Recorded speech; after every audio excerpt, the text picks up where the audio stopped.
जय श्री कृष्णा। मेरे प्यारे दोस्तों, आज हम जानेंगे भगवान श्री कृष्ण के अनमोल संदेश। गीता के अनुसार बुरे वक्त में हर इंसान को करने चाहिए ये दो काम। प्यारे मित्रों, आप सबके ऊपर कान्हा जी की कृपा बरसती रहे, आप और आपका परिवार सदैव खुश रहे। तो बस आप कमेंट में राधे राधे लिखकर कान्हा जी के चरणों में अपनी हाजिरी जरूर लगाए। तो आइए आगे बढ़ते हैं। भगवान श्री कृष्ण गीता के 9वें अध्याय के 22वें श्लोक में कहा है कि जो मनुष्य मुझ में मन लगाते हैं, मेरा ध्यान करते हैं, मैं उनको वो प्रदान करता हूँ जो उनके पास नहीं है। साथ ही जो उनके पास है, मैं उनकी रक्षा भी करता हूँ। प्रत्येक व्यक्ति के जीवन में अच्छे और बुरे समय आते हैं। अच्छे समय की तो चर्चा सब लोग करते हैं, लेकिन बुरे समय के बारे में प्रायः सभी चर्चा करते हैं। अक्सर लोग कहते हैं कि मेरा समय बहुत खराब चल रहा है, समझ नहीं आ रहा कि क्या किया जाए, कैसे अपने बुरे समय को अच्छे समय बदलूं। लेकिन सच तो ये है कि दो चीजें ऐसी हैं जिसे बुरे समय में करने चाहिए। भगवान श्री कृष्ण ने गीता में बुरे समय के लिए क्या कहा है, इसे आज हम जानेंगे। तो आइए इसे हम एक कहानी के माध्यम से जानते हैं। मेरे प्यारे दोस्तों, आप सबके ऊपर कान्हा जी की कृपा बरसती रहे, आप और आपका परिवार सदैव खुश रहे। तो बस आप कमेंट में राधे राधे लिखकर कान्हा जी के चरणों में अपनी हाजिरी जरूर लगाए। एक बहुत ही गरीब किसान था। वह था तो बहुत गरीब, लेकिन मेहनती और खुश था। वह रोज सुबह उठकर मंदिर में जाकर केवल 10 मिनट भगवान के आगे हाथ जोड़कर प्रार्थना करता था। उस किसान की पत्नी भी हर रोज उसके साथ मंदिर जाती थी। प्रार्थना करके वह सारा दिन अपने खेतों में काम करता। उसका जीवन बहुत अच्छा चल रहा था।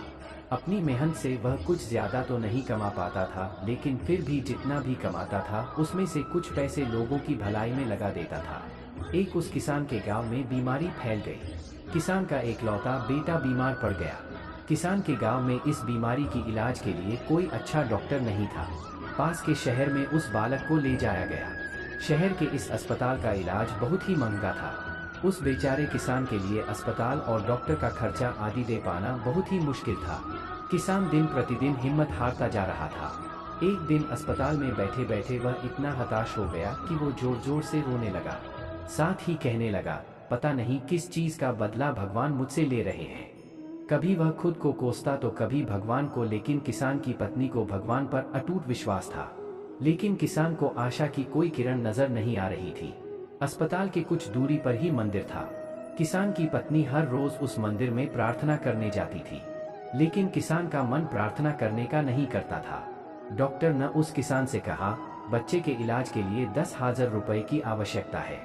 पर किसान के लिए इतनी बड़ी रकम इकट्ठा कर पाना मुश्किल था। किसान की पत्नी अब भी मंदिर जाती थी। वह भगवान के आगे हाथ जोड़कर प्रार्थना करती कि उसका पुत्र ठीक हो जाए। एक दिन मंदिर में एक सेठ आया।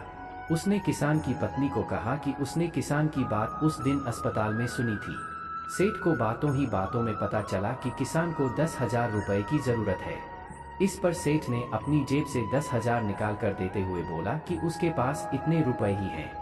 साथ ही सेठ ने कागज पर अपना पता लिखते हुए कहा, अगर उनको और पैसों की आवश्यकता हो तो वे बेहिचक मांग लें। महिला ने उत्तर दिया, इस कागज की कोई आवश्यकता नहीं है। वो जानती है कि ये पैसे उसको किसने भेजवाए हैं। जिसने उसे ये पैसे दिए हैं वह परमात्मा उसका हमेशा ख्याल रखेंगे। इस कहते हैं अटूट विश्वास। ये सबसे जरूरी चीज है जिसे हम अक्सर खो देते हैं।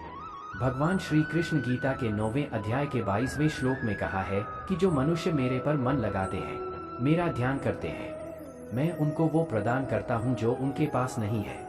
साथ ही जो उनके पास है, मैं उनकी रक्षा भी करता हूँ। इसलिए यह बहुत जरूरी है कि हम अपने बुरे वक्त में परमात्मा पर भरोसा रखें। इसके अलावा गीता के दूसरे अध्याय के 14वें श्लोक में कहा है कि सुख और दुख का भाव इंद्रियों से निकलता है। ये मौसम के समान है, यानी ये सुख और दुख दोनों ही हमेशा नहीं रहेंगे। इसलिए हमें सुख और दुख का समान भाव से सामना करना चाहिए। जय श्री कृष्णा। राधे राधे।